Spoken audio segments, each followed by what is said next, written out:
In this video, we discuss about the paper quantitative conditions do not guarantee the validity of the adiabatic approximation. In this paper, authors have shown that the quantitative conditions that validate the adiabatic approximation are insufficient. They do not guarantee the validity of adiabatic approximation. The authors have also re-examined the inconsistency raised by Marslin and Sanders. So I have already discussed about this paper in the video titled Inconsistency of the Adiabatic Theorem. Let's go through the details. So consider a quantum system S with a time dependent non-degenerate Hamiltonian governs the dynamics of the quantum system. So the initial state of the quantum system is the nth eigenstate of the Hamiltonian at time t is equal to 0. If the Hamiltonian evolves slowly enough, then the state of the system remains in the nth instantaneous eigenstate of Hamiltonian at time t is equal to at some time t. So the term Hamiltonian, which evolves slowly enough, means quantitatively these conditions should be satisfied. Equation 1. If this condition is satisfied, or equation 2 satisfied, then the state of the system, if it starts with the nth eigenstate at time t is equal to 0, it remains in the nth instantaneous eigenstate at some other time t. If the Hamiltonian evolves slowly, it means it satisfies equation 1 or equation 2. This is the adiabatic theorem. So in this paper, they showed that this quantitative condition given in equation 1 or equation 2, they are not sufficient to guarantee the validity of adiabatic approximation. So to find out how, let's see, consider a quantum system SA and another quantum system SB. The first system is governed by HA of t. The second system is governed by the Hamiltonian HB of t. So the two Hamiltonians are related through this equation, which is given in 3. So first consider a system SA. The Hamiltonian HA satisfies this eigenvalue equation 4, and assume that the Hamiltonian evolves slowly so that this quantitative condition for adiabatic approximation is satisfied. Assume the equation 5 for system SA. Now if it starts with the initial state as psi a of 0, then say psi a of t is the solution of the Schrodinger wave equation.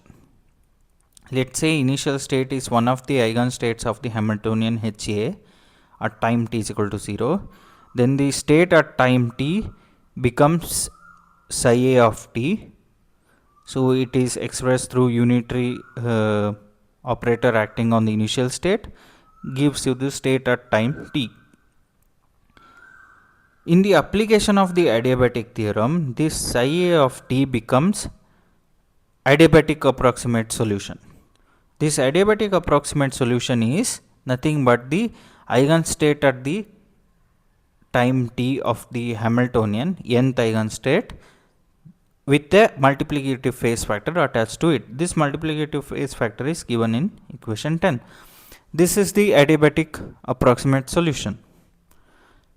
What you can notice is that this inner product psi a of adiabatic and psi a of t with these condition, the approximation 8 that it is equal to adiabatic solution is acceptable if this inner product must be equal to almost approximately equal to 1.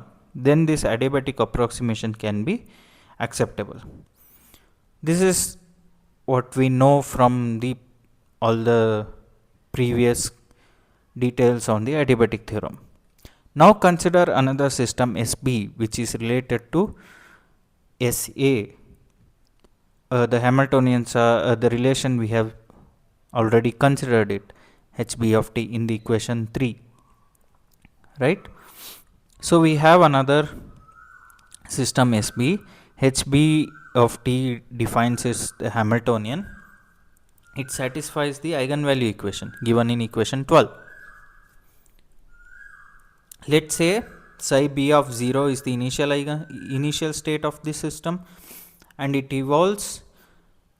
The state at time t is psi b of t. If the system is in the nth initial eigenstate, psi e n b of 0, then psi b of t is given through unitary action u b of t acting on the initial eigenstate. Let's say how these eigenvalues and eigenvectors are related to the systems of SA is given in equation 15 and 16. From equation 17 we can see that if the adiabatic condition is satisfied in SA, then it is also satisfied in the system SB. So it shows that SB satisfies the adiabatic condition if SA also satisfies them. That means we may apply the adiabatic theorem to psi b of t. So we have the adiabatic solution, and now find out this inner product what we have found earlier for this system SB of t.